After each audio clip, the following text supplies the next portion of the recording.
She had an eviction notice tucked in her purse, exactly $9.62 in her bank account, and zero idea that the three boys currently smearing jam on the expensive marble island would be the ones to save her. 22 nannies had walked through the DeLuca iron gates before her, women with elite degrees, specialized training, and resumes that didn't have waitress anywhere on them. Every single one of them had quit before the second sunset, but Elena Marquez wasn't like them.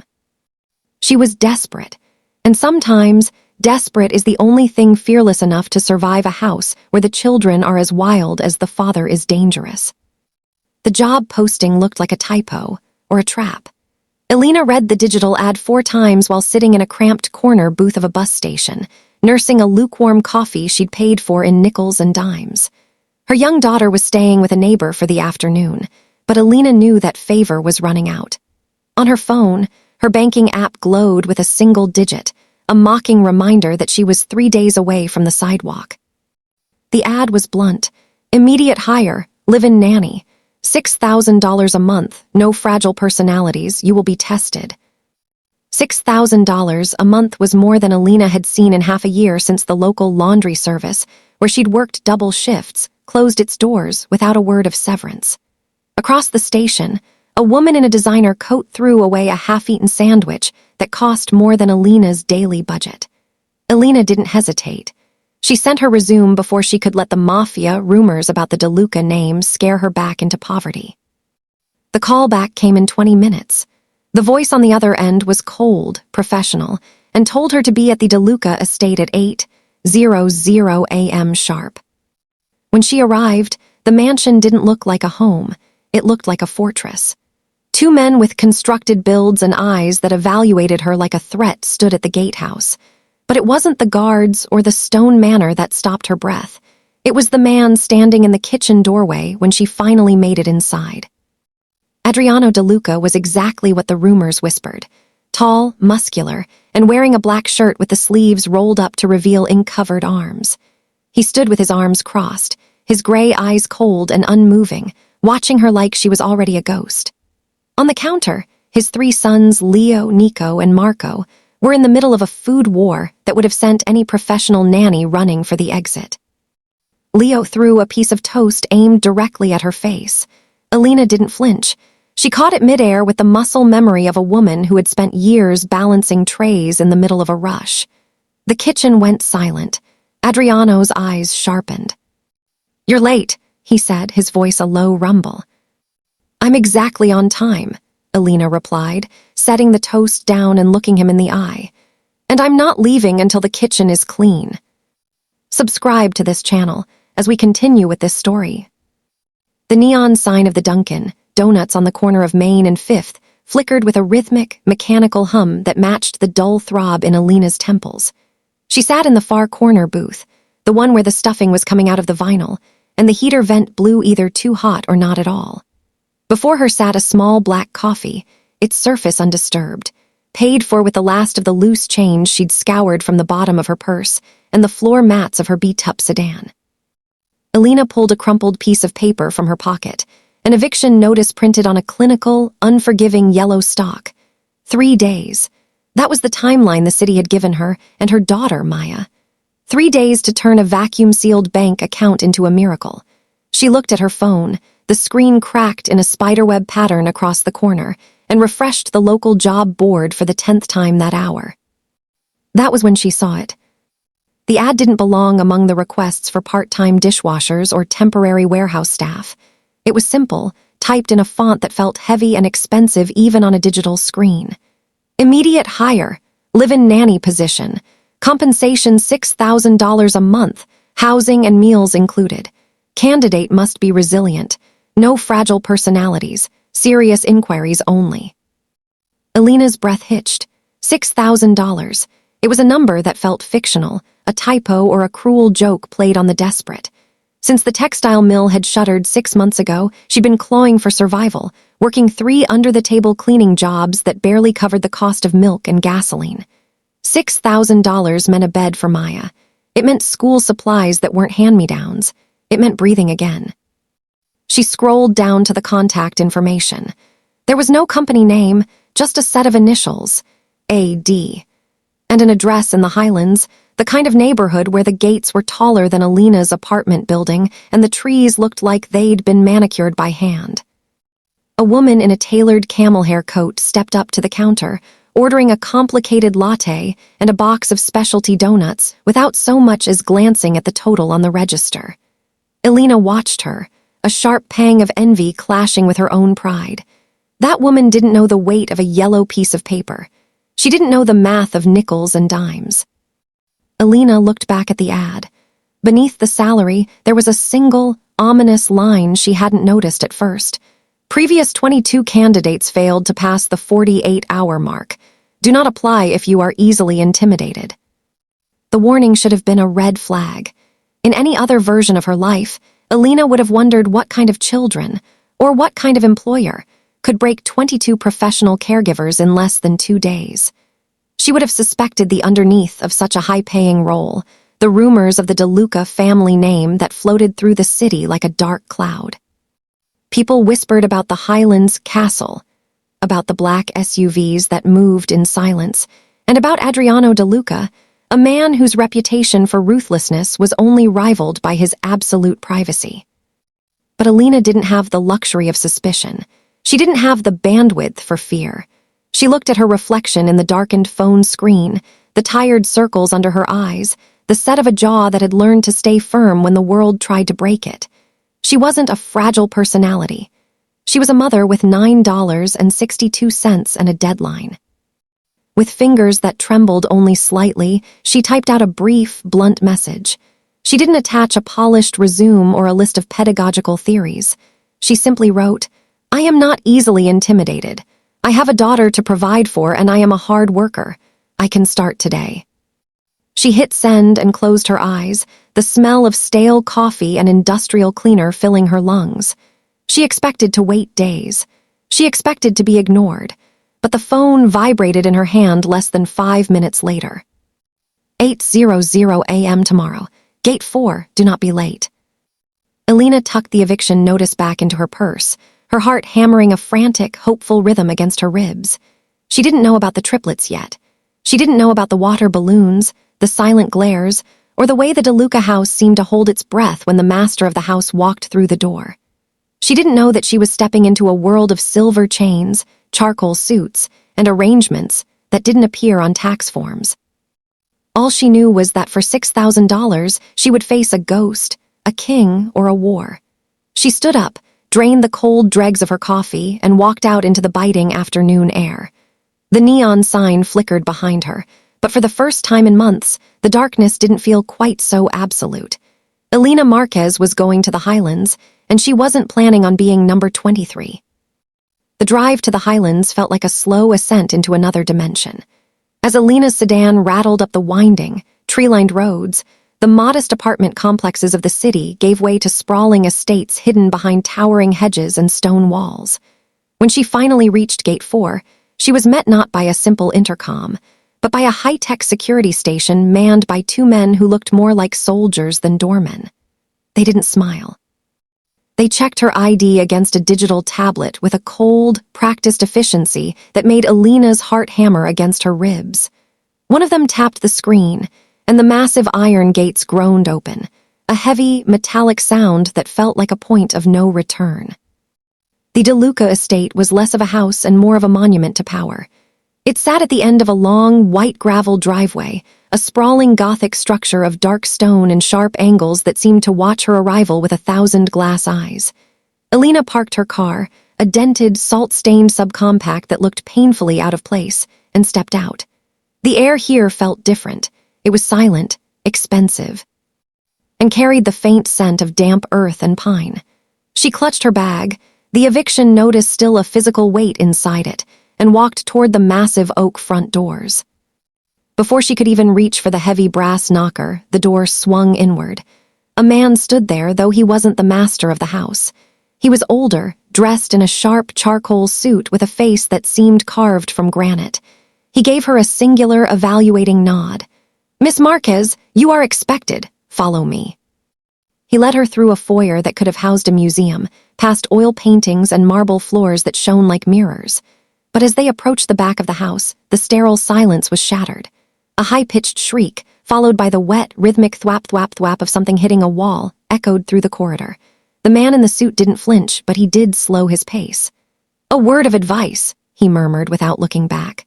"The previous nannies focused on the rules. I suggest you focus on surviving." He pushed open a set of double doors into a kitchen that was larger than Elena's entire apartment. It was a masterpiece of stainless steel and white marble, or at least it had been. Now, it was a battlefield.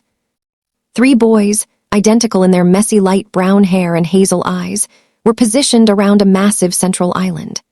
One was standing on a bar stool, arm cocked back with a handful of what looked like blueberry preserves. Another was crouched on the counter, holding a spray nozzle from the sink like a heavy machine gun. The third sat cross-legged on the floor, calmly systematically dismantling a high-end toaster with a butter knife. The boy on the stool, Leo, spotted her first. A grin that was more predatory than playful stretched across his face. "Target locked," he chirped. Before the man in the suit could even introduce her, a projectile of dark purple jam whistled through the air. Elena didn't think. She didn't have the luxury of being startled. Years of dodging swinging kitchen doors and catching falling glassware at the diner kicked in. She shifted her weight, tilted her head an inch to the left, and caught the sticky mass in the palm of her hand just before it could ruin her only clean blouse. The kitchen went deathly quiet. Even the boy with the toaster looked up, his observant eyes narrowing. "That's a waste of good jam," Elena said, her voice steady, betraying none of the adrenaline surging through her. She walked over to the sink, her heels clicking purposefully on the marble, and rinsed her hand. She didn't look at the boys yet. She looked at the mess. "You missed," Nico, the one with the spray nozzle, whispered to his brother in shock. "She moved," Leo hissed back, staring at Elena as if she were a glitch in the Matrix. Elena turned around, leaning against the counter and crossing her arms. She looked at the 3 of them, the chaos makers who had dismantled 22 professionals.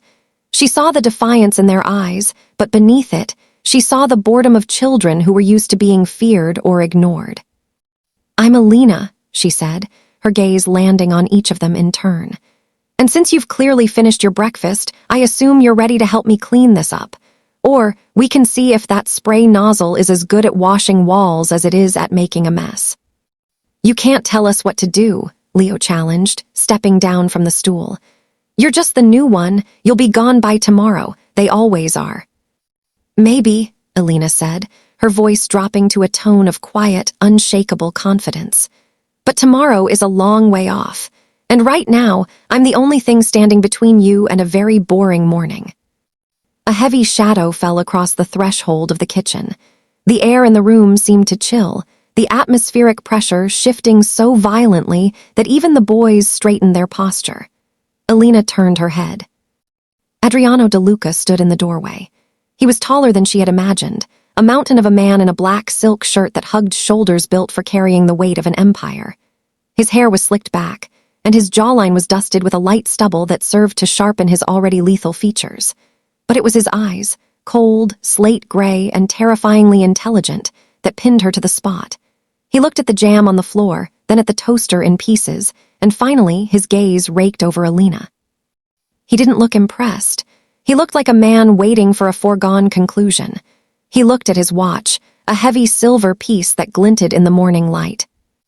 "The last one lasted 45 minutes, Adriano said, his voice a deep, resonant rasp that vibrated in Elena's chest. "You've been here for 10. Do you want your taxi called now, or shall I wait for the first tear to fall?" The boys watched, breathless, waiting for the giant to crush the intruder. Elena felt the familiar sting of poverty-induced shame trying to rise, the feeling of being small in a room full of giants. But then she felt the eviction notice in her purse. She felt the memory of Maya's small hand in hers. She straightened her spine, meeting Adriano's icy stare with a gaze that had been hardened in the fires of real-world struggle.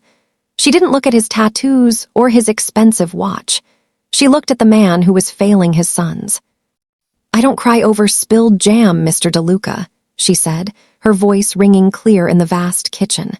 "And I don't need a taxi. I need a mop. Unless you're planning on standing in the doorway all day, you're blocking the light." A flicker of something passed through Adriano's gray eyes, not quite a smile, but a spark of genuine surprise that vanished as quickly as it appeared. He stayed silent for a long moment, the tension in the room stretching until it threatened to snap. 47 hours and 50 minutes left, Miss Marquez, he said coldly. He turned on his heel and vanished into the shadows of the hallway, his presence lingering like the scent of expensive tobacco and ozone.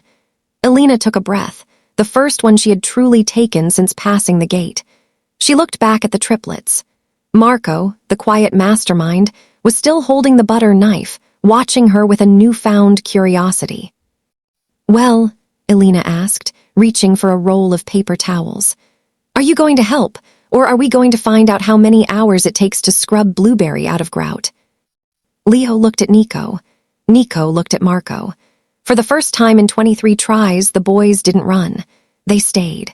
And as Elena knelt to the floor, she knew the chaos makers weren't the only ones who had just met their match.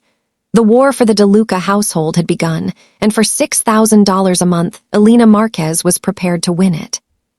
By the time the sun began to dip behind the jagged peaks of the highlands, the DeLuca mansion had transformed from a battlefield into a wary neutral zone. Elena's muscles ached with a dull, familiar throb, the kind of exhaustion that came from chasing 3 6-year-olds through corridors that seemed designed for a marathon.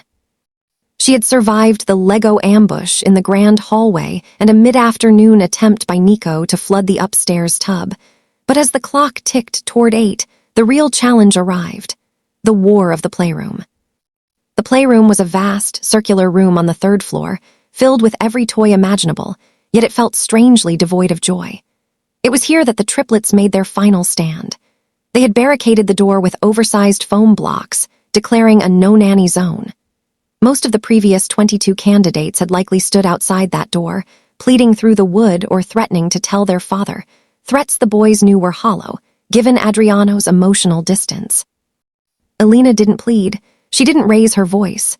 She simply sat on the floor in the hallway, pulled out a small, worn sketchbook she carried for Maya, and began to draw. She drew the house as she saw it, a fortress of shadows. 10 minutes of silence passed, then 15. Finally, the barricade shifted. A single hazel eye peered through a gap in the foam blocks. It was Marco, the observer. "What are you doing?" he whispered. "Drawing the ghosts," Elena replied without looking up. "The ones who live in the corners of this big, quiet house." Curiosity, the one thing stronger than mischief, won out. One by one, the barricade crumbled. Leo and Nico emerged, looking suspicious, but Elena didn't pounce. She simply handed them the spare pencils she always kept in her apron. For the next hour, the war was forgotten. There were no screams, no flying objects. There was only the sound of graphite on paper and the soft breathing of 3 boys who, for the first time in a long time, weren't trying to provoke a reaction. They were just being children. But the peace of the playroom was a fragile thing, shattered by the heavy, rhythmic click of Italian leather boots on the hardwood. The boys scrambled to their feet, their posture instantly shifting from relaxed to rigid. Elena looked up to see Adriano DeLuca standing in the doorway. In the dim evening light, he looked even more imposing. He had traded his black silk shirt for a charcoal suit jacket, his silver chain catching the light of the hallway lamps. His presence was like a physical weight, a gravity that pulled all the oxygen out of the room. "It's past 8, Adriano said, his voice a low, dangerous rumble. He didn't look at the drawings, he looked at the clock. "Why are they not in bed?" "Because we were finishing a conversation," Elena said, standing up and brushing the dust from her uniform. She felt the boys shrink slightly behind her, a subtle movement that told her everything she needed to know about their relationship with their father. They didn't fear his hand, they feared his silence. Adriano stepped into the room, his eyes scanning the sketches on the floor. "I pay for results, Miss Marquez, not art lessons. The schedule is precise for a reason." "The schedule doesn't account for the fact that they're lonely," Elena countered, her voice quiet but unshakable. The air in the room turned to ice. Adriano's gray eyes snapped to hers, flashing with a cold fire. He took a step closer, looming over her until she could smell the expensive cedar wood and the faint metallic scent of gunpowder that seemed to cling to his skin. "You are here to manage my household, not to psychoanalyze my family. Do not mistake my patience for a lack of standards." "And do not mistake my situation for a lack of backbone," Elena replied, refusing to back down. "The last 22 nannies followed your schedule, Mr. DeLuca. They did exactly what you asked, and they're all gone. If you want me to stay, you have to let me do this my way." The silence that followed was deafening. The triplets watched from the shadows, their eyes wide. No one spoke to Adriano DeLuca this way. No one dared to tell him his standards were the problem. Adriano leaned in, his face inches from hers. For a moment, Elena thought she had pushed too far. She thought of the eviction notice, the $9.62, and the cold walk back to the gate. But then she saw it, a flicker of something that wasn't anger. It was a weary, bone-deep exhaustion that mirrored her own. For all his power and his silver chains, Adriano DeLuca was a man drowning in his own empire. 44 hours left, he whispered, his voice so low it was almost a growl. "See that they are in bed in 10 minutes or don't bother coming down for breakfast." He turned and strode out of the room, his shadow stretching long across the floorboards. Elena waited until the sound of his footsteps faded before she turned back to the boys. They were staring at her as if she had just wrestled a lion and walked away without a scratch. "Is he always like that?" she asked softly. "He's always working," Leo muttered, picking up his drawing of a dragon. "He doesn't like noise." "Well," Elena said, reaching out to ruffle Nico's messy hair, a gesture he didn't pull away from this time. "Tonight we'll be quiet, but tomorrow we're making pancakes, and I don't care how much noise the flour makes." She tucked them into their beds in the massive, sterile bedrooms that felt more like hotel suites than a nursery. As she turned off the lights, she heard Marco whisper from the darkness, "You're still here." "I'm still here," she promised. Elena walked down the grand staircase, her footsteps echoing in the hollow silence of the mansion. She found herself drawn to the kitchen, needing a glass of water to wash away the dry tension in her throat. She expected the room to be empty, but Adriano was there, standing by the floor-to-ceiling windows that looked out over the dark woods of the estate. He had discarded his jacket, his shirt unbuttoned at the collar, his tattoo-covered arms resting against the glass. He didn't turn around when she entered. "They're asleep," she said. "I know," he replied. "The house feels different when it's quiet."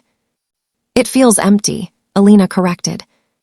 Adriano finally turned, his gray eyes searching her face in the moonlight. He looked at her not as a servant, but as a puzzle he couldn't quite solve. "You have a daughter," the file said. "I do. Her name is Maya." "And you would do anything for her, even walk into a house full of monsters." Elena took a step toward him, the moonlight catching the dark curls of her hair. "There are no monsters in this house, Mr. DeLuca, just a lot of people who have forgotten how to be a family. And yes, I would walk through fire for her. Wouldn't you?" Adriano didn't answer. He looked back out at the dark trees, his profile sharp and lonely against the glass. "Go to sleep, Elena. Tomorrow will be harder than today." "I've had a lot of hard tomorrows," she said quietly. "I'm getting quite good at them." As she climbed the stairs to her small, pristine room, Elena realized that the war of the playroom was only the beginning. The boys were starting to crack, but the man downstairs was a fortress. Yet, as she laid her head on the pillow, she didn't think about the $6,000. She thought about the way Adriano's voice had softened when he mentioned the monsters. She was still here, and for the first time in years, she wasn't just surviving, she was fighting for something worth keeping. The first night was over, and the DeLuca mansion was no longer just a job. It was a challenge she intended to meet, one sunrise at a time. The sunrise over the highlands was a pale, hesitant gold, filtering through the towering kitchen windows as Elena began her first full morning. The house was a tomb of silent, expensive stone, but the kitchen felt like hers, the one place where her years of waitressing and mothering gave her a home-court advantage. By 6:30 a.m., the scent of cinnamon and sizzling butter had begun to drift up the grand staircase, a fragrant intruder in a house that usually smelled of lemon polish and cold air. She didn't wait for the boys to wake up. She prepared the battlefield. She laid out thick slices of brioche, a bowl of whisked eggs with a dash of vanilla, and a cast-iron skillet that she'd found buried in the back of a pantry. She knew the previous nannies had probably served organic oatmeal or poached eggs on porcelain, following the strict nutritional guidelines Adriano likely demanded. But Elena knew children.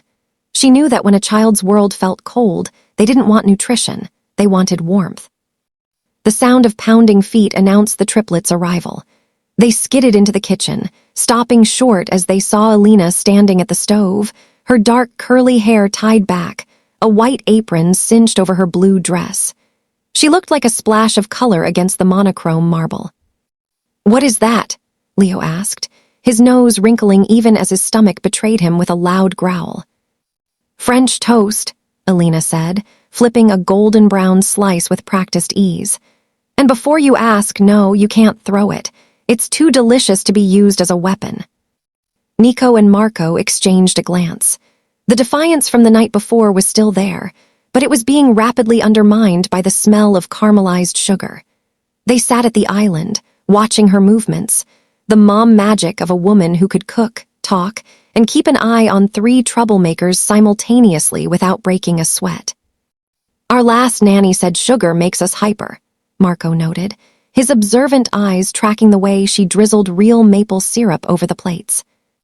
"The last 22 nannies aren't here," Elena replied, sliding a plate in front of each of them. "And I think you're already hyper. At least this way you'll be happy about it." For the first 10 minutes, the only sound was the clinking of forks against plates. It was the first time Elena had seen them truly still. As they ate, the sharp edges of their personalities seemed to soften. They weren't the chaos makers or the heirs to a terrifying legacy.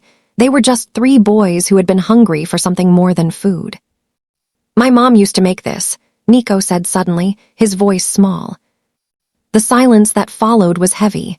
Leo kicked him under the table, a sharp warning, but Nico didn't retract the statement. He just stared at a stray drop of syrup on his plate. Elena slowed her movements, leaning against the counter. She didn't push, didn't offer a rehearsed platitude. She just waited.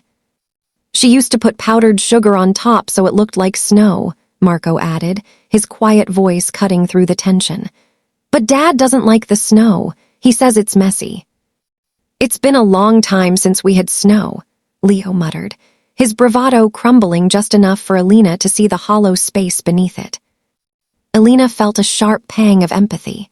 She knew the mess Adriano DeLuca was trying to avoid wasn't the sugar or the weather. It was the memory of a woman who had clearly been the heart of this house before it turned into a fortress. She realized then that the boys' chaos wasn't an act of malice. It was a distress signal.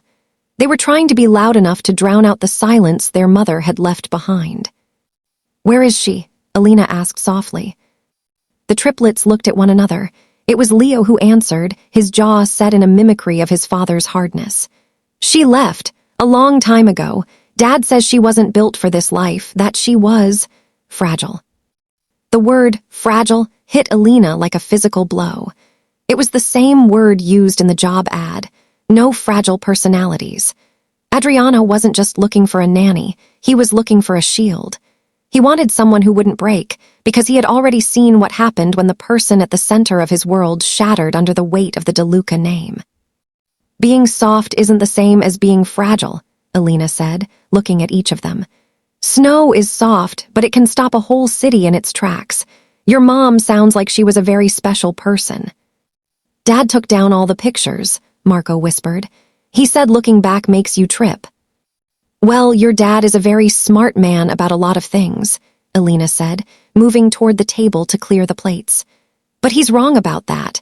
Sometimes you have to look back to remember where you're going."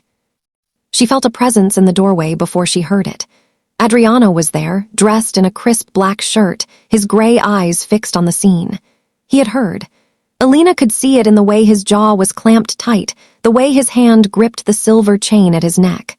The boys froze, their shoulders hiking up toward their ears. "The car is waiting for school," Adriano said, his voice like grinding stones. He didn't acknowledge the French toast or the mention of his wife. "Leo, Nico, Marco, move." The boys scrambled away, leaving the kitchen in a blur of motion. Adriano remained, his gaze shifting to the powdered sugar lingering on the marble island. He looked at Elena, and for a second, the mask of the ruthless boss slipped. Behind the cold gray was a man bleeding from an old scar that refused to heal. "Do not fill their heads with fantasies, Miss Marquez," he said, stepping into the room. The air grew heavy, charged with the scent of his cologne and the unspoken rules of his world. "Their mother is a closed chapter. I hired you to keep order, not to dig up graves." "I'm not digging, Adriano," she said, using his name for the first time. The shock of it made him pause. "I'm just acknowledging the hole that's already there. You can't build a house on an empty space and expect it not to collapse." Adriano took a step toward her, his shadow swallowing her whole. He was terrifyingly close, his muscular build radiating a heat that made her pulse jump. "You think because you survived one night and made a meal that you understand this family. You know nothing of the risks I take to keep them safe. You know nothing of why she had to go." "I know that safety isn't just about guards and gates," Elena whispered, refusing to flinch. "I know those boys are starving for more than just breakfast, and I know that you're so afraid of being fragile that you've turned yourself into a statue." Adriano's eyes darkened, a flash of raw, unfiltered pain crossing his features before he smothered it back into ice. He reached out, his hand hovering near her face for a heartbeat, a gesture that felt like it could either be a caress or a threat, before he gripped the edge of the counter instead.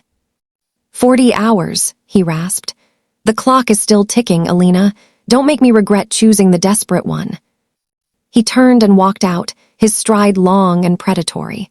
Elena stood in the kitchen, her heart racing, the scent of cinnamon still clinging to the air. She looked at the empty plates and the dusting of sugar on the floor. She had learned the secret of the DeLuca house. It was haunted by a woman who was loved too much and a man who couldn't forgive her for leaving. As she began to wash the dishes, she knew her mom magic was working, but the stakes had just changed. She wasn't just fighting for a paycheck anymore. She was fighting for the 3 little boys who missed the snow, and for the man who was so afraid of the cold that he had forgotten how to feel the sun. She had 40 hours to prove that she wasn't fragile, and that sometimes the only way to heal an old scar was to finally let someone touch it. The transition happened on a Tuesday, a day that felt like a bridge between the life Elena was fleeing and the one she was trying to build.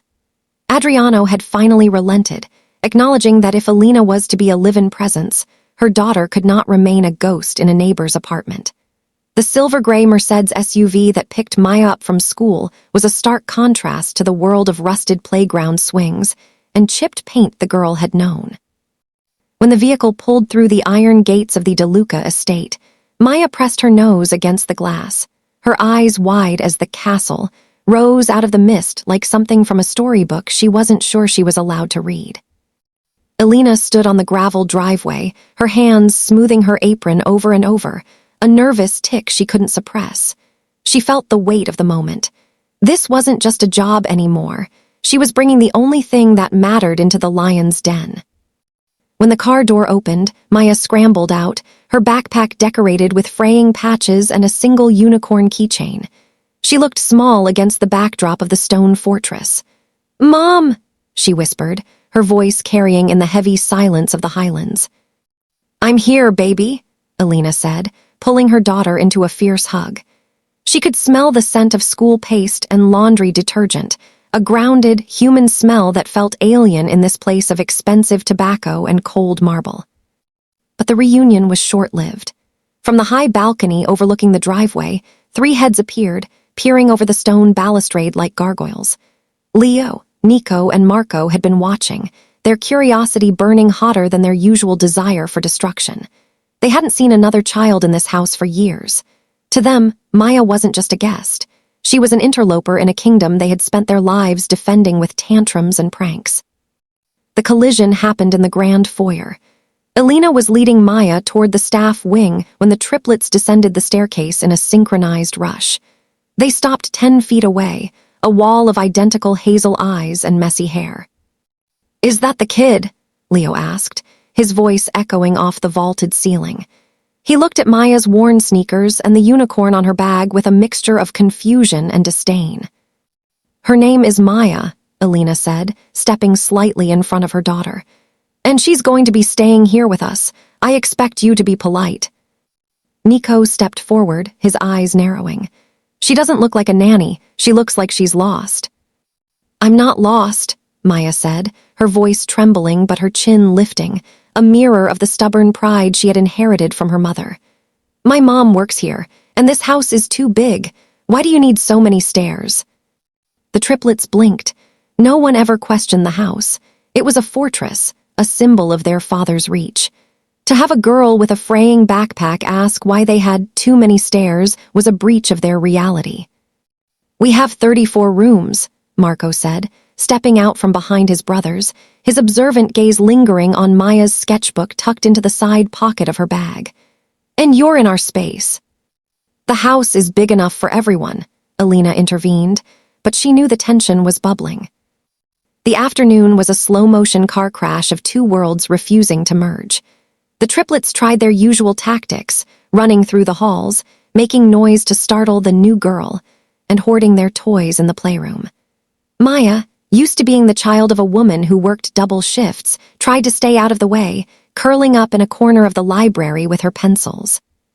But the war of the playroom reached a turning point when Leo tried to snatch Maya's sketchbook to see what she was drawing. He expected her to cry or run to Elena, the way the previous nannies' charges might have. Instead, Maya stood her ground, clutching the book to her chest. It's not for you, she said, her eyes flashing. It's for people who know how to be quiet.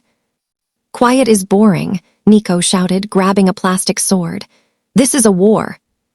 It's not a war if only one side is fighting, Maya countered, her voice dropping to a calm she had learned from watching Elena handle unruly customers at the diner. It's just a tantrum. The word tantrum hit the triplets like a bucket of ice water. They prided themselves on being challenges, on being unrepentant. To be called toddlers was the ultimate insult. Elena watched from the doorway, her heart in her throat. She saw Adriano standing at the far end of the gallery. His charcoal suit jacket off, his white sleeves rolled up to reveal the intricate ink of his forearms. He was watching, too. His eyes weren't on the boys, they were on Maya. He looked at the girl, so small, so out of place, yet so unshakable, and for a fleeting second his expression was one of profound sadness. Perhaps he saw the ghost of the family he could have had if the world hadn't turned his heart to stone. The stalemate was broken by Marco. He walked over to Maya, who was now sitting on the floor, ignored the posturing of his brothers, and sat down 3 feet away from her. He didn't speak. He just watched her draw. It's a bird, he said after a long minute. It's a phoenix, Maya corrected. It burns up and then comes back. My mom says that's what we do. Marco reached out, his small hand hesitant, and touched the edge of the paper. My dad says we don't look back. We just stay in the fortress. Fortresses are for people who are scared, Maya said simply. The silence that followed was different than the silence of the morning. It wasn't a truce, but it was an opening. One by one, Leo and Nico drifted closer, their swords forgotten on the rug. They didn't know how to share their space, but they were beginning to realize that their space was very, very lonely. Dinner that night was the first time all 6 of them sat at the long mahogany table. Adriano sat at the head, a silent king, while Elena sat near the children. The triplets were uncharacteristically quiet, their eyes darting between Maya and their father. Adriano looked at Maya, his gray eyes unreadable. The room is to your liking, he asked, his voice a low vibration that made Maya sit up straighter. It's bigger than our whole apartment, Mr. DeLuca, she said honestly, but it's a bit cold. Elena held her breath. Adriano paused, his fork hovering. He looked around the vast, sterile dining room, the priceless art, the silver, the shadows in the corners. It is, Adriano said, his voice softer than Elena had ever heard it. He looked at Elena then, a long, searching look that felt like a bridge being built in the dark. Perhaps we should turn up the heat. As Elena tucked Maya into the high, silk-sheeted bed later that night, she felt a shift in the house. The triplets had left a single, slightly mangled plastic dinosaur on Maya's nightstand, a silent offering of peace. The worlds hadn't just collided, they had begun to bleed into one another. Elena walked out into the hallway and found Adriano standing by the window, looking out at the guarded gates. He didn't turn around, but he knew she was there. "She has your eyes," he said, "and your fire." "She's had to have it," Elena replied, walking to stand beside him. "The world isn't kind to people like us, Adriano." "The world isn't kind to anyone, Elena," he said, turning to face her.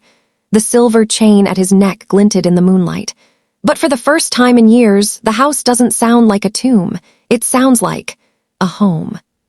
He reached out, his thumb grazing the line of her jaw, a brief, electric contact that made Elena's breath hitch. It was the first time the Mafia boss had truly vanished, leaving only a man who was starting to remember what he had lost. "40 hours are up," he whispered. "You didn't quit." "I told you," Elena said, her voice a steady anchor in the dark. "I'm not fragile." "No," Adriano said, his gaze dropping to her lips before he pulled his hand away. "You're the most dangerous thing I've ever let through those gates. Your hope." As she walked back to her room, Elena knew the real war was just beginning. Rival families were moving in the shadows, and the DeLuca business was a storm waiting to break. But for tonight, the chaos makers were asleep, a little girl was safe in a castle, and a cold man was finally starting to feel the heat. The shift in the house was subtle at first, a tightening of the atmosphere that had nothing to do with the children's antics. It began with the arrival of 3 black SUVs at dawn, idling like predators on the gravel drive. The guards at the gatehouse had doubled, their casual stances replaced by a rigid, scanning alertness. Elena felt the change in the way the air seemed to hum with static, a premonition of a storm that the highlands, thick stone walls couldn't quite block out. Adriano had become a ghost. He no longer appeared for the morning coffee or the late-night kitchen truces. Instead, the heavy oak door to his private wing remained shut, guarded by a man named Vincent who wore a shoulder holster as naturally as a wristwatch. Elena's curiosity wasn't born of meddling, but of a mother's instinct for safety. She needed to know what kind of shadow was stretching over the playroom, where Maya and the triplets were currently building a sprawling, chaotic city of blocks. The opportunity came when the triplets managed to launch a rogue football through a high, narrow window above the library. It had bounced into a corridor Elena had been told was off-limits. Sending the boys to the kitchen for a snack, Elena stepped into the forbidden wing to retrieve the ball. The hallway was colder here, the walls lined with antique maps and heavy velvet curtains that swallowed the light. At the very end of the hall, a door stood slightly ajar, leaking a sliver of blue light and the low, urgent murmur of voices. Elena should have turned back. She should have taken the ball and returned to the safety of the staff wing. But she heard Adriano's voice, not the controlled, icy rasp he used with her, but a jagged, pressured tone that sounded like a man standing on a ledge. She pushed the door open just an inch more. It wasn't an office, it was a war room. The space was dominated by a wall of monitors flickering with live feeds of every entrance to the estate, every perimeter fence, and several street corners in the city that Elena recognized.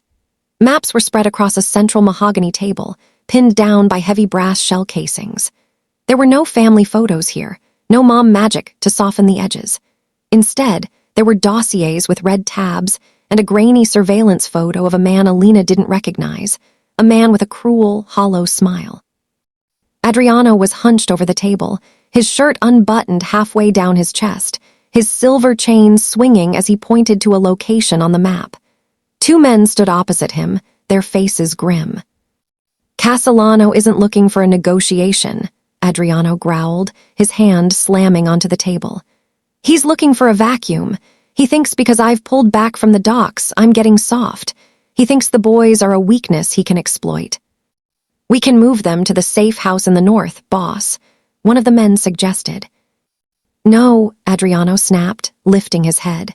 His eyes, usually slate gray, looked almost black with exhaustion. "The moment I move them, I admit I can't protect my own roof. If they smell blood, they'll tear the whole city down to get to us. We hold the line here." Elena felt the breath leave her lungs. She looked at the monitors, seeing the black SUVs parked outside, and realized they weren't just transport, they were a barricade. Adriano wasn't just a businessman with a dangerous reputation. He was the general of a crumbling empire, fighting a silent war to keep the violence from spilling into the nursery. A floorboard groaned under her weight. In a movement so fast it was a blur, Adriano reached for the desk, and suddenly the barrel of a sleek black handgun was leveled directly at the door.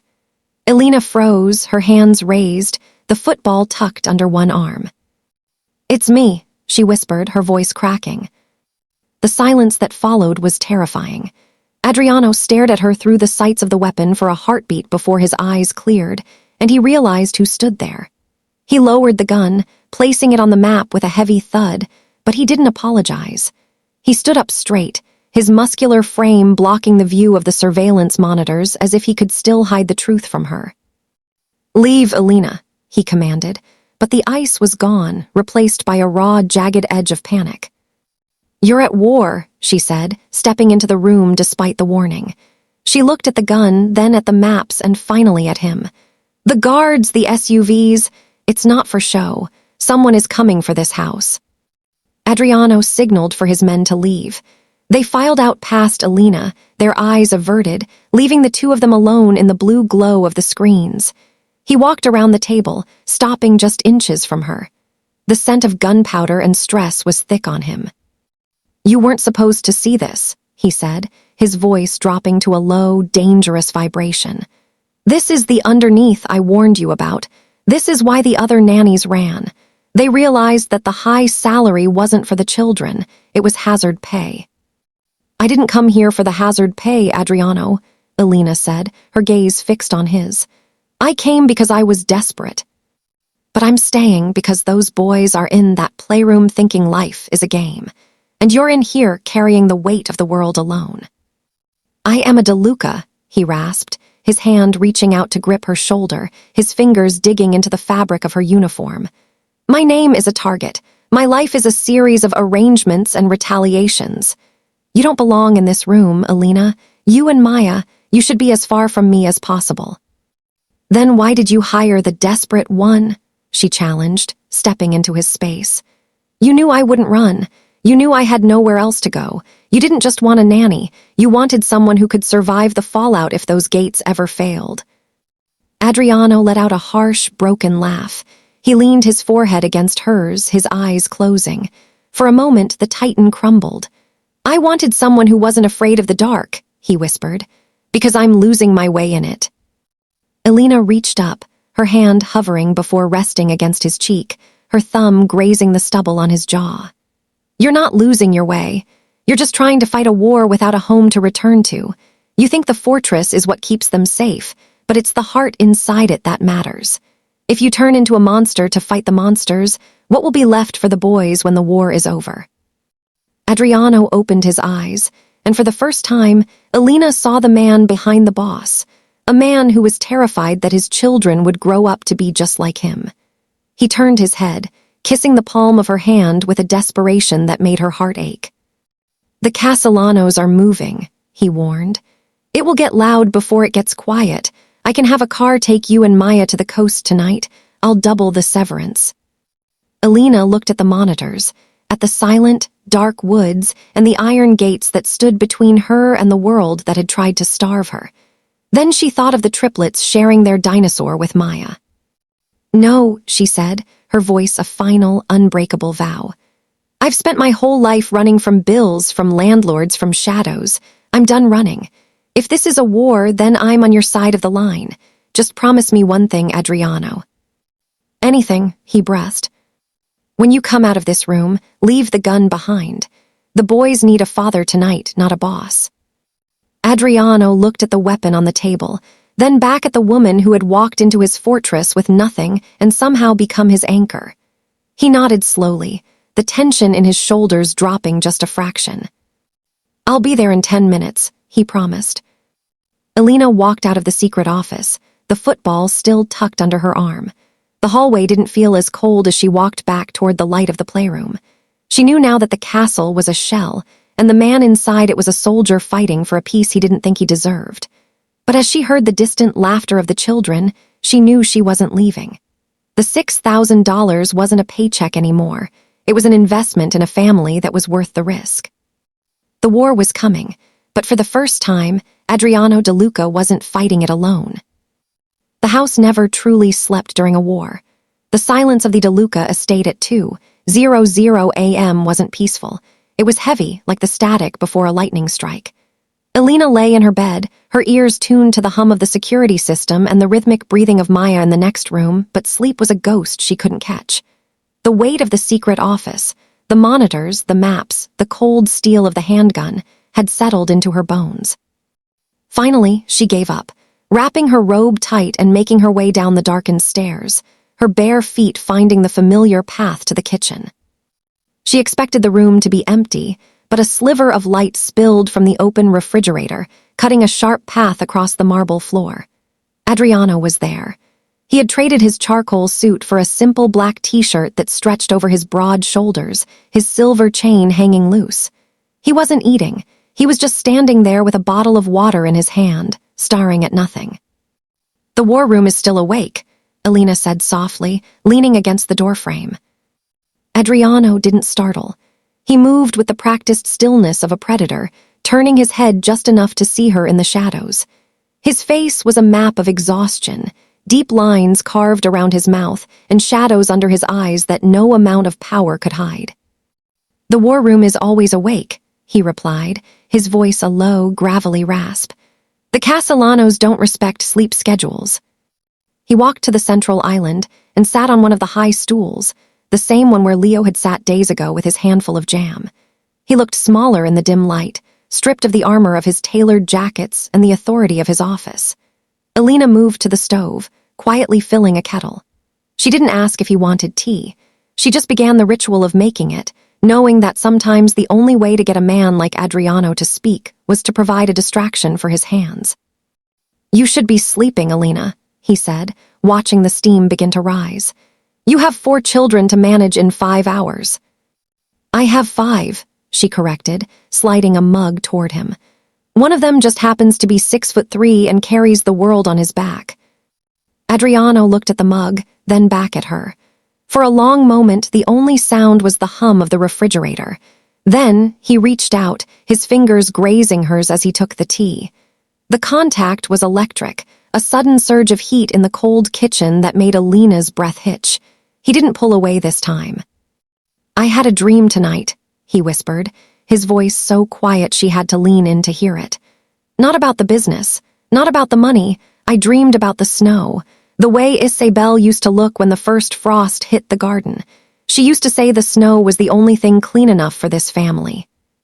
It was the first time he had spoken his wife's name without a snarl or a command to be silent. The name Isabel hung in the air like a delicate glass ornament. Elena saw the hairline fracture, then a tiny, jagged crack in the ice of his composure. "She wasn't fragile, Adriano," Elena said, her voice a gentle anchor. "The boys told me that's why she left, but I don't think that's true." Adriano's grip tightened on the mug until his knuckles turned white. "She was light, Elena, pure, blinding light, and I brought her into a world of shadows. I thought I could build a wall high enough to keep the darkness out, but I only succeeded in trapping her inside with it. By the time she left, she wasn't Isabel anymore. She was a shell. I did that to her." The raw honesty of his confession hit Elena harder than any of his threats. She saw the guilt that fueled his ruthlessness, the belief that love was a liability because he had failed to protect the one person who mattered most. "So you decided to become the darkness instead," Elena said, moving around the counter to stand beside him. "You thought if you were cold enough, nothing could ever burn you again. But look at you. You're freezing to death in your own fortress." Adriano set the mug down, his hand trembling slightly. He turned to her, his gray eyes searching hers with a desperation that broke her heart. "Every time I look at Leo, I see her smile. Every time Nico laughs, I hear her. I'm trying to save them, Elena. I'm trying to make sure they never have to be what I am. But the closer the Castellanos get, the more I feel myself slipping back into the man I promised her I'd never become." "You're not that man," Elena insisted, reaching up to cup his face. Her palms were warm against his stubbled jaw. "A man who was truly lost wouldn't care about the underneath. He wouldn't care if his sons remembered the snow. You're fighting to keep them human, Adriano. That's the bravest thing you've ever done. He leaned into her touch, his eyes closing as he let out a long, shuddering breath. It was a surrender. The Mafia boss, the titan of the Highlands, the man who held the city in his hand, was gone. There was only a father, terrified and tired, seeking a moment of peace in the middle of a storm. "Stay," he breathed, his hand coming up to cover hers, pinning it to his cheek. "Just for tonight. Don't go back to the staff wing yet." "I'm not going anywhere," she promised. He pulled her closer, his arms wrapping around her waist as he buried his face in the crook of her neck. He didn't try to kiss her. He just held her, his heart beating a frantic, heavy rhythm against hers. Elena held him back, her fingers trailing through the short hair at the nape of his neck, offering the only thing she had, a presence that didn't require him to be anything other than a man. They sat there in the dark of the kitchen for an hour, the midnight truce, holding firm against the world outside. Adriano told her about the small things, the way he used to want to be an architect, the way the silver chain was a gift from his grandfather, the way he felt a strange, terrifying joy when he saw her catch that first water balloon. "You're the only person who hasn't looked at me and seen a payday or a monster," he said, finally pulling back to look at her. The fracture in his expression hadn't healed, but it had softened. "I saw a man who needed a cup of tea," Elena replied with a small, weary smile. Adriano reached out, his thumb tracing the line of her lower lip. The tension between them shifted, the emotional vulnerability turning into a deep, magnetic pull. He leaned in, his forehead resting against hers. 42 hours left on the clock," he murmured. "But I think we both know the clock stopped a long time ago." "It did," she whispered. He kissed her then, a slow, hesitant contact that tasted of tea and salt and the lingering scent of cedarwood. It wasn't a Mafia boss's claim. It was a drowning man finding air. Elena met him halfway, her hands tangling in his shirt, pulling him toward her as if she could pull him out of the shadows entirely. When they finally broke apart, the first hint of gray was touching the edge of the horizon. The truce was over. The SUVs would soon be moving, the guards would be changing, and the boys would be waking up for another day of chaos. But as Adriano stood up, he looked different. The weight was still there, but his back was straighter, his eyes clearer. "Go back to bed, Elena," he said, his voice regaining its strength. "The Castellanos are moving closer, but they haven't won yet. I have something to fight for now." "We have something to fight for," she corrected. As she walked back up the stairs, Elena felt the exhaustion finally beginning to settle, but it was a clean, honest tired. She knew the war was far from over. She knew the secret office would be busy today and that the guns would be loaded. But she also knew that the man downstairs had stopped running from the ghost of the snow. The hairline fracture had let the light in, and in the DeLuca house, that was the most dangerous weapon of all. The morning didn't arrive with the scent of French toast. It arrived with the low, rhythmic thrum of a helicopter circling the perimeter of the Highlands. The midnight truce was a memory from a different lifetime, replaced by the clinical, high-tension reality of a siege. Elena woke to find the house teeming with men in tactical gear, their movements silent and precise, turning the halls into a military corridor. The triplets had been sequestered in the internal playroom, a room with no windows and reinforced doors, where they sat in an eerie, uncharacteristic silence, playing a board game they didn't seem to understand. Elena found Adriano in the center of the foyer, barking orders into a radio. He looked like he hadn't slept a minute since they parted in the kitchen. The silver chain was tucked beneath his tactical vest, and the gray of his eyes had turned to the color of a winter sea. When he saw her, his expression didn't soften. It hardened into a mask of pure, sacrificial intent. "The Castellanos are 3 miles out," he said, his voice stripped of the warmth from the night before. "They aren't coming to talk, Elena. They're coming to prove a point." "We're staying," Elena said, her voice steady, her hand finding Maya's shoulder as the girl stood beside her, clutching her unicorn keychain. "We've made our choice, Adriano." "I'm unmaking it," he snapped, stepping toward her. He looked around at the armed men, at the surveillance monitors, and then back at her. The hairline fracture was being forcibly sealed. "I've spent the last 3 hours arranging a transport. There's an armored SUV at the service entrance. It will take you to a private airstrip. From there, you're going to a house in Maine. You'll be safe. You'll be far from this." "You're pushing us away," Elena accused, her chest tightening. "Just like you pushed Isabel. You think safety is a distance, but it's not. It's being together when the walls start to shake." Adriano grabbed her by the upper arms, his grip firm but not painful. He looked at her with a desperation so profound it was terrifying. "Isabel was a civilian who didn't know what she was marrying. You're a woman who knows exactly what I am, and that makes this worse. I cannot look at a monitor and worry about a rival's location while I'm wondering if you're in the line of fire. You are my weakness, Elena, and in this world, weaknesses get buried." "I am not your weakness," she whispered, her face inches from his. "I am the only thing in this house that isn't made of stone or lead. If you send us away now, you aren't protecting us. You're finishing the job the Castellanos started. You're emptying your life before they even get through the gate." Outside, a distant, muffled explosion echoed through the valley, the first of the perimeter sensors. The house seemed to hold its breath. Vincent, the lead guard, stepped forward. "Boss, we have movement on the North Ridge. They're breaching the outer fence. We need to move the assets now." Adriano didn't look at Vincent. He kept his eyes on Elena. He saw the fire in her, the same fire that had caught a water balloon and tamed 3 wild boys. He saw a woman who had survived poverty, hunger, and abandonment, and he realized that she wasn't fragile. She was a survivor. But his fear for her was a physical thing, a rot in his chest that told him he couldn't survive losing her light. "Get in the car, Elena," he commanded, his voice breaking. "If you ever cared about the truce we made, if you ever cared about me, get Maya and get out." "No," Elena said. She looked over at the triplets who were peering through the open door of the playroom. Leo was holding a plastic sword, his knuckles white. Marco was watching his father with an expression of deep, silent terror. "If we leave, those boys will see their father choose war over family one last time. They'll see you send away the only person who made them feel like children again. You want to save them. Then show them that this house is a home worth defending, not just a fortress to be abandoned." Adriano looked at his sons. He saw the way they were looking at Elena as a shield, a mother, a beacon. He looked at Maya, who was standing tall, her small hand tucked into Elena's apron. The logic of the Mafia boss told him to clear the floor, to minimize the variables, to turn the estate into a kill zone. But the heart of the man who missed the snow told him that if he sent Elena away, there would be nothing left to return to once the smoke cleared. "Vincent," Adriano said, his voice dropping to a low, lethal vibration.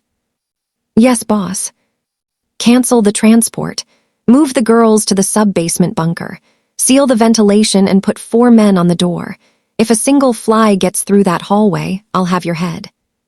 Adriano turned back to Elena. He reached out, his hand tangling in her hair, pulling her into a kiss that was fast, hard, and tasted of the end of the world. It was a goodbye and a promise all at once. "If the gate falls," he whispered against her lips, "I need you to take the tunnel from the basement. There's a key in the locker. Don't look back for me, just keep her running." "You're coming with us," Elena said, her eyes wet but her voice iron. "Because I haven't finished the drawing of the garden yet, and I need you there to see the snow."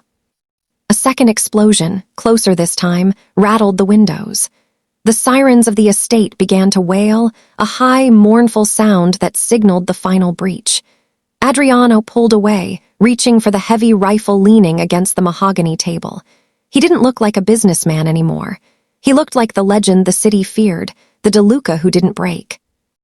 "Go," he ordered. Elena gathered Maya and signaled to the triplets. They moved with a newfound discipline, following her toward the heavy steel door of the basement. As she stepped over the threshold, she looked back one last time. Adriano was standing in the center of the foyer, silhouetted by the flickering blue light of the war room, his silver chain glinting. He looked solitary, powerful, and utterly prepared to burn everything to the ground to keep them safe. As the heavy door hissed shut and the bolts engaged, Elena sat on the cold floor of the bunker, pulling all 4 children into her arms. The sounds of gunfire began to erupt above them, a jagged, terrifying staccato of a world at war.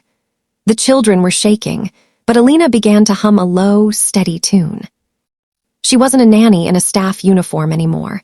She wasn't a waitress with $11 in her pocket. She was the heart of the DeLuca fortress, and she knew that as long as she stayed, Adriano had a reason to win.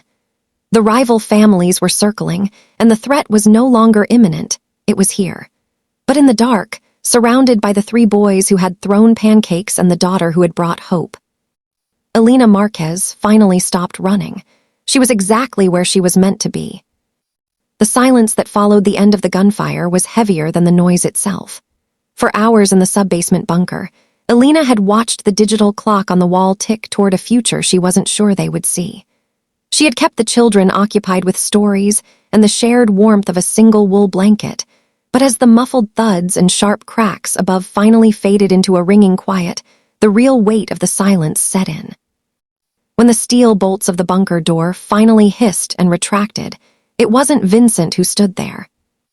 It was Adriano. He looked like a man who had walked through the center of a storm. His black shirt was torn, his tactical vest was dusted with debris, and a dark streak of blood tracked down the side of his temple. But his eyes, the cold, slate-gray eyes that had once looked at Elena as a ghost, were focused only on her. He didn't say a word. He stepped into the room and pulled her, Maya, and the triplets into a single, crushing embrace. The smell of ozone and gunpowder clung to him, but beneath it was the steady, frantic heat of a man who had survived, because he had a home to return to. The castle was scarred. Windows were shattered, the grand mahogany table was splintered, and the scent of smoke lingered in the velvet curtains. But the iron gates held. The Castellanos had been pushed back, not just by force, but by the realization that Adriano DeLuca was no longer a man with everything to lose. He was a man with everything to defend. In the days that followed, the staff wing became a memory. Elena's things were moved not into a guest room, but into the master suite, where the high windows overlooked the garden she had promised to draw. The evacuation transport she had once been ordered to board sat abandoned in the drive, a relic of a fear they no longer allowed to govern their lives. The transformation was most visible in the kitchen. A week after the siege, the house felt lighter. The chaos makers hadn't returned to their water balloons and jam smearing. Instead, they had become a protective phalanx around Maya. They sat at the island, not as targets for a nanny's management, but as siblings sharing a box of donuts that Elena had insisted on getting from the corner shop, the same shop where she had once counted her last few quarters. Adriano entered the kitchen, no longer wearing the charcoal suit jacket that served as his armor. He wore a simple sweater, his sleeves rolled up to reveal the tattoos that were now just art, not a warning. He stopped behind Elena, his hands resting on her waist, his chin dropping to her shoulder. "The movers are here with the rest of your things from the apartment," he murmured, his voice a low, warm vibration. "There wasn't much left to bring," Elena said, leaning back into him. "Just some old photos and the rest of Maya's books." "It's enough," Adriano said, turning her around to face him. He reached into his pocket and pulled out a small, yellowed piece of paper. Elena's breath hitched. It was the eviction notice he had found in her purse the night of the midnight truce. He didn't throw it away. Instead, he took a lighter from the counter and held the flame to the corner of the paper. They watched together as the ink curled and blackened, the threat that had once defined Elena's life turning into harmless ash in the sink. "No more running, Elena," he whispered, his gray eyes searching hers with a tenderness that still felt new and miraculous. "No more looking over your shoulder for landlords or rivals. This house isn't a fortress anymore. It's yours."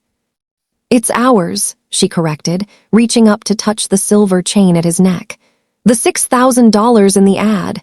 I think I'm going to have to turn it down." Adriano tilted his head, a ghost of a smile touching his lips. "Is that so? And what exactly is your new rate?" "Family," she said simply. The triplets and Maya erupted into a sudden, loud argument over who got the last powdered donut, the sound echoing through the house. In the past, Adriano would have winced at the noise, calling for silence and order.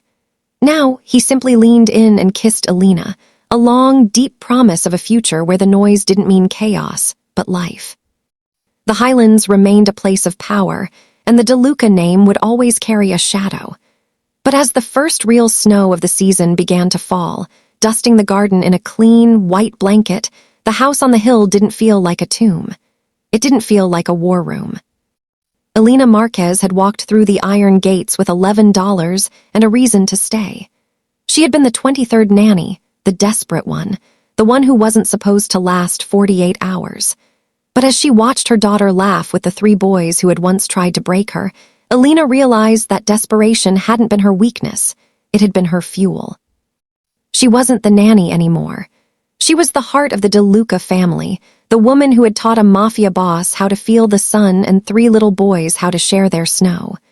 The clock had stopped ticking, the gate was closed to the world, and for the first time in her life, Elena was exactly where she belonged. They weren't running anymore, they were home,